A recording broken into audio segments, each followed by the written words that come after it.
hinuhold mo yung paggamit ng maraming electricity. O, so mamaya, paliwanag lang ho natin ito dahil nasa linya na po natin ang convener ng Power for People Coalition. Kaugnay nga ho ng, panay-panay na yellow alert ng ating mga grid dito po sa ating bansa. Si Ginoong Jerry Arances, ang ating pong makakausap. Sir Jerry, magandang umaga po sa inyo at welcome po sa DZXL. Good morning! Yeah, magandang umaga po, Sir Ricky at sa inyo pong mga tagapakinig. Apo. Siguro una, sir, ano ba ang monitoring natin ngayon sa panay-panay na yellow alert, red alert? Ano bang inyong dito, assessment so far? Hindi na nga parang hindi na mapigil yung sunod-sunod na mga yellow alerts and red alerts Pero hindi sa bahagi namin hindi na siya nakakapagtaka kasi this has been a recurring na sitwasyon every summer months na lang sa bansa natin. Oo. And kahit na even before summer months, nagsasabi lagi ang Department of Energy na hindi magkakaroon ng ganito, pero paulit-ulit na nangyayari. This is really kumbaga reflection of a more systemic problem ng power sector natin. Despite all the measures na nakalatag na, sabihin, pinagbabawal po ang unplanned shutdowns at planned shutdowns. Bakit ko sinasabing pinagbabawal? Kasi may mga rules na on that na hindi ka pwedeng mag-exceed. At definitely hindi pwede yung planned shutdown sa panahon ng summer months kasi yan yung peak season. Pero ang punto po kasi dito ay napakababa ng penalty na ipinapataw. Yun yung una. Oo. At dapat talaga itaas yung penalty na yun. Pero doon sa mas talagang kumbaga mas structural or systemic na problema, dalawang bagay po ang nakikita namin dito. Yung una ay sa usaping technical. Kasi ang nature po ng mga shutdowns at ng mga unplanned and planned shutdowns o mas unplanned shutdown sa panahon ng peak season ay karamihan ng shutdown ay mga coal plants at mga gas plants. Yun. Kaya hindi totoo na sila yung pinaka-reliable kasi ito yung laging pinapangalandakan ng Department of Energy, ng industriya, na kailangan natin ng mas maraming coal plants, mas maraming gas plant kasi pinaka-reliable, kumbaga 24/7 nagpo-provide ng electricity. Hindi, sa karanasan natin, hindi totoo yan. Oo. Kasi ay yung pinaka-unreliable sa panahon ng peak season. Oo. Ang technical na usapin dito kasi ito ay mga boiler system thermal plants. Ibig sabihin, sinusunog yung fuel at sobrang init niyan. Yes. Kasi kailangan umabot ng isang certain level ng temperature.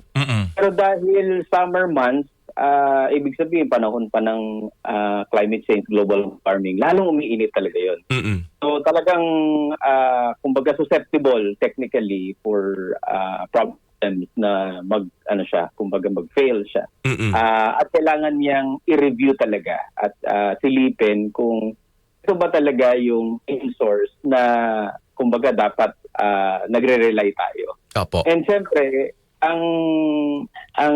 pero yung pangalawa na pinaka-alarming kasi at hindi ito haka-haka kasi may mga Senate investigations na long before. Yeah.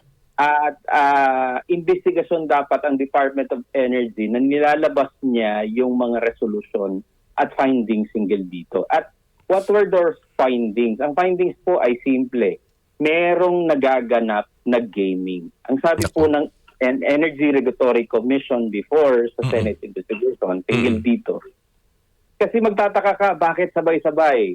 5 planta, 8 planta, 10 planta. Di ba parang nakakapagtaka naman na yun pag paulit-ulit na gano'n, right? Yes. So, talagang ang konteksto parang may gaming siya. Ibig sabihin, may collusion para maglaro, mag-gamble.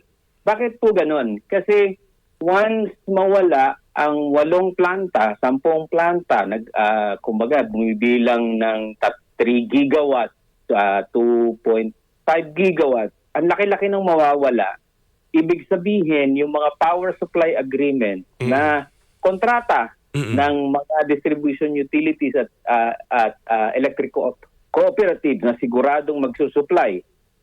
Pag nawala po yun, magre-resort ang mga distribution utilities at electric cooperatives na pumunta sa tinatawag na spot market. Yes, WESM. And Oo. WESM po. Oo. And kapag pumunta sa WESM at ang sitwasyon ay mababa ang supply, ang ibig sabihin lang po nun, tataas ang presyo sa WESM. Right? Kasi law of Yes. supply and demand lang po yun. Tama. Right? Yun yung pinaka-basic. So, pero ang nakakalungkot doon, ang majority ng nagsusupply are the same companies. Same companies. Hindi yung specific na specific na planta na sa shutdown. Oo. Yung same companies, mother company na may-ari ng mga planta, sila rin yung dominanteng nagsusupply sa WESM sa panahon ng napakataas ang presyo ng kuryente. Grabe. So, ang tawag po talaga doon ay kumbaga parang niluluto tayo sa sarili nating mantika. Oo. At ito ay refleksyon ng isang natural, systemic problema. Kasi tandaan po natin, yung batas natin sa power sector, ang nais po, ang hope po sana ay pababain ang presyo ng kuryente sa pamamagitan ng kompetisyon. Yes. Pero dahil monopolyo before, kontrolado lang ng gobyerno, napokor. Kumbaga, niliberalize at pinrivatize. Pero hindi po yun ang nangyari. Yeah. Ang nangyari, kontrolado ng iilang mga kumpanya lang. From monopoly to oligopoly. Wow. Yung pangatlong pinaka-importanting elemento dito at ito, kumbaga magkakadugtog-dugtog Yes, na, no? I know. Oo. Nitong mga nakaraan na bill shock tayo at mabibill shock po ulit tayo sa susunod na mga buwan. Kasi yung mga brownouts na yan, rotating yellow alert pa lang, lahat ng behavior sa presyo ng kuryente, pass on lahat yun. Yes. And kung ang pinanggagalingan ng majority ng kuryente ay coal plant at gas plant, lahat parehong imported. Oo nga. Majority nun. So, ang talagang apektado ng sobrang taas na presyo ng kuryente. So, ganun po talaga yung lohika nung nagaganap ngayon sa atin na dire-diretso at mukhang tutuloy-tuloy pa din siya. Jerry, maraming salamat dahil habang nakikinig ako sa inyo, sana po yung mga nakikinig sa atin, no, mga kasama natin, ito yung ugat eh. And nung isang araw nga kausap ko po ang DOE at naitanong ko na rin yan because tayo naman ho bilang nasa media, sabi nyo nga, hindi na naman ito bago. In fact, every summer na lang ay nangyayari ho ito. Kaya every time may ganitong usapin, gusto nga nating kalkalin ang ugat po nito. Siguro, for so long, perennial problem ito, ano ba nagawa na ng gobyerno natin? Instead of kayo, alam ko ang inyong grupo have been pushing for the abolition of the EPIRA. Or maybe some provisions, I don't know, of the EPIRA na nagbibigay nga ho ng kapangyarihan nga sa pribadong korporasyon. Kasi alam po nyo, sa totoo lang sa mga nakikinig sa atin, para ito yung feature ngayon na makabuuan sa gasolina, ganyan din. Ano na ang nagawa, Ka Jerry? Kumbaga,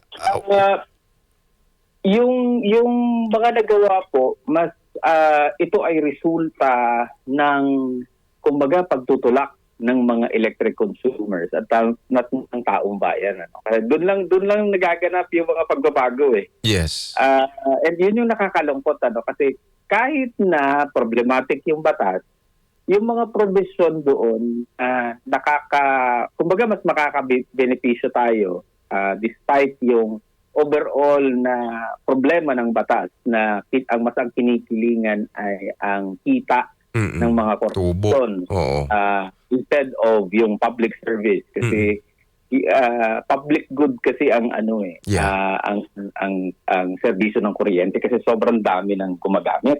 Yes. Despite that, kahit yung mga probisyon na dapat nagpo-protect sa atin, talagang kailangan mong ipaglaban, kailangan mong dire-diretso. Mm-mm. Kasi pag ka, talagang hindi kaaya-aya.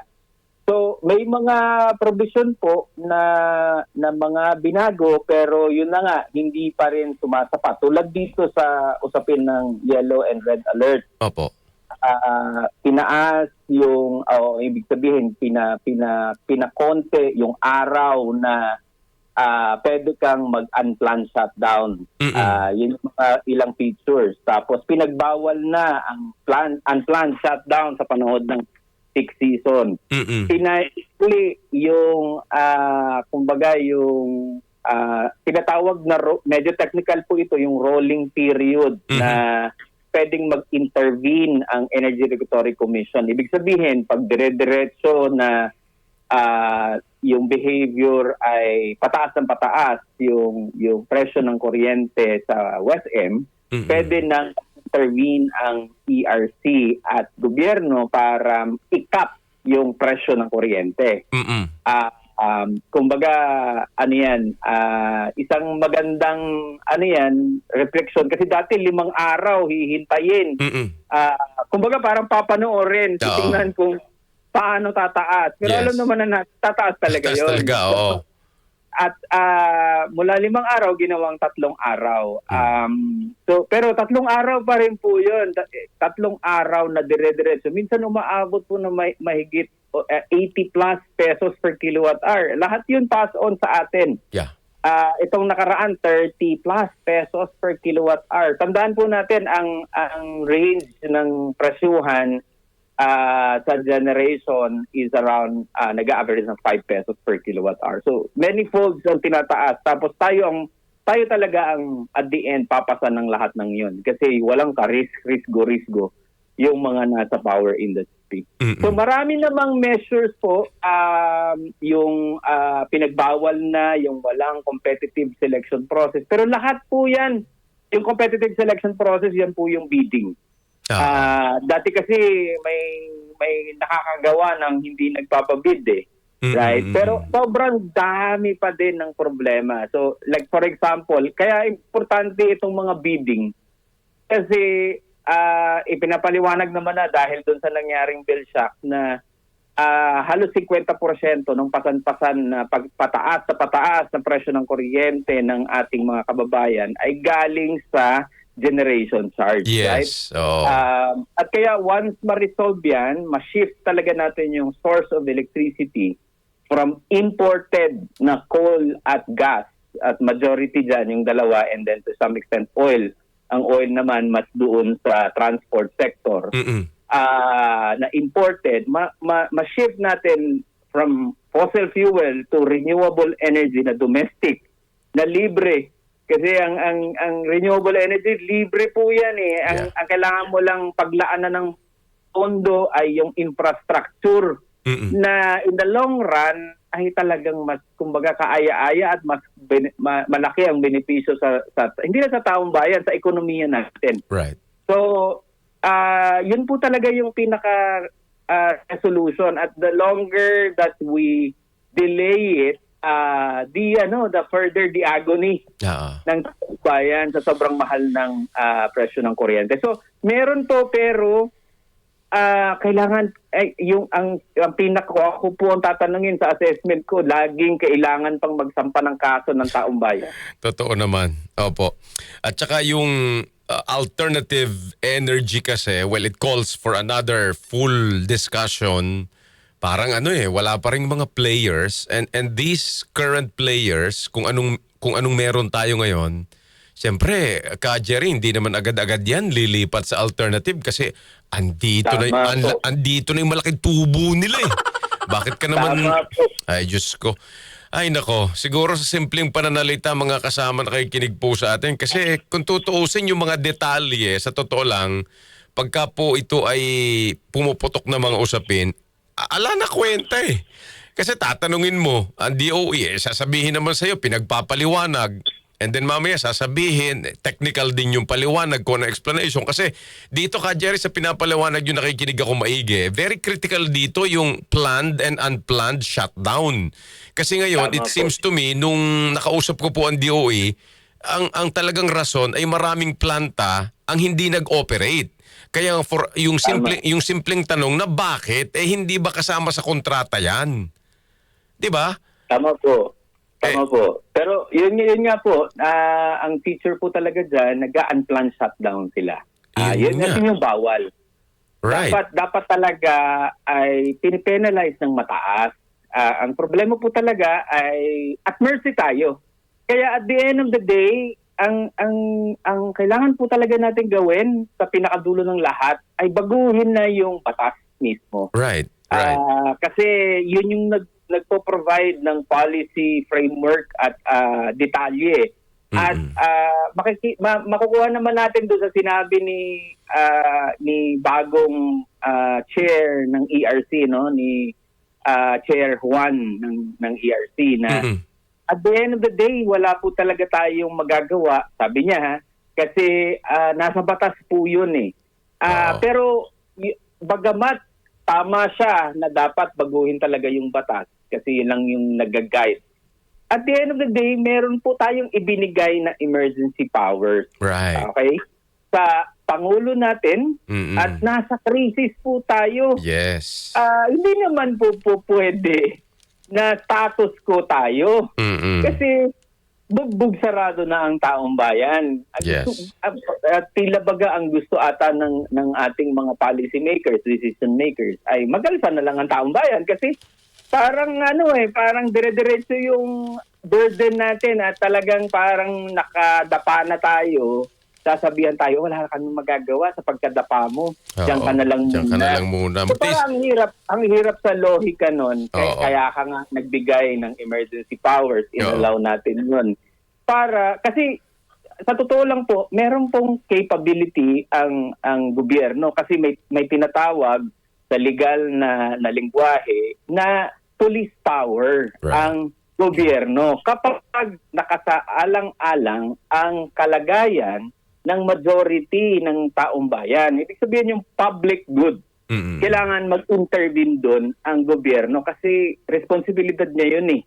So ako naman, hindi po rin ako naniniwala na wala nang magagawa kasi merong maraming mga jurisprudence sa mga previous, kumbaga mga kaso. At ganoon din, at the end of the day, sa dulo, may konstitusyon ka na dapat na nagagamit ng pamahalaan to protect the public good ng taong bayan. Kaya din ka, Jerry, ako, kagaya nyo, mga kausap natin, kasi lagi na lang, hihingan kung anong gagawin ng mga kababayan natin given ang ganitong sitwasyon. Wala ka na mapipigay kahit anong tipid mo eh.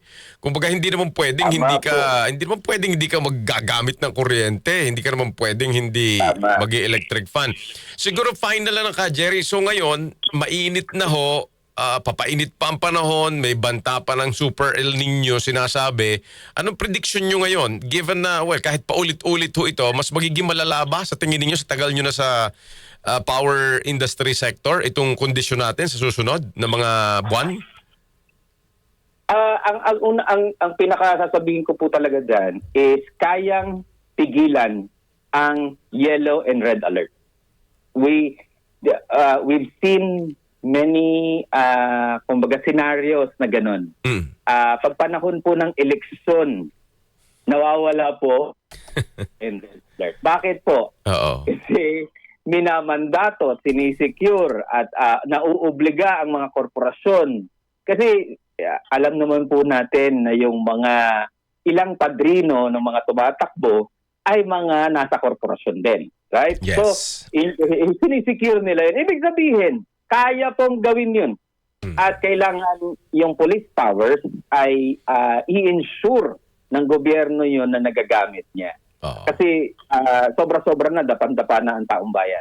Pero sa dulo ng lahat, kailangan po nating dalawang pinaka-importanting elemento. One, yung pag-shift to renewable energy. Kasi masusugpo din yun yung sobrang laki ng demand o ng panahon ng peak season. Kasi once maraming bahay, maraming establishmento ang nag-shift, may sarili silang, kumbaga kahit yung solar or other renewable energy sources sa mga kabahayan nila, bumababa yung demand. Okay? So, isang solusyon din talaga, yung demand side na tinatawag na solution ay renewable energy. Pag-shift ng mga kababayan natin. Yung pangalawa ay yung batas mismo ay kailangan ng baguhin. Oo. 25 years na yung batas na yan.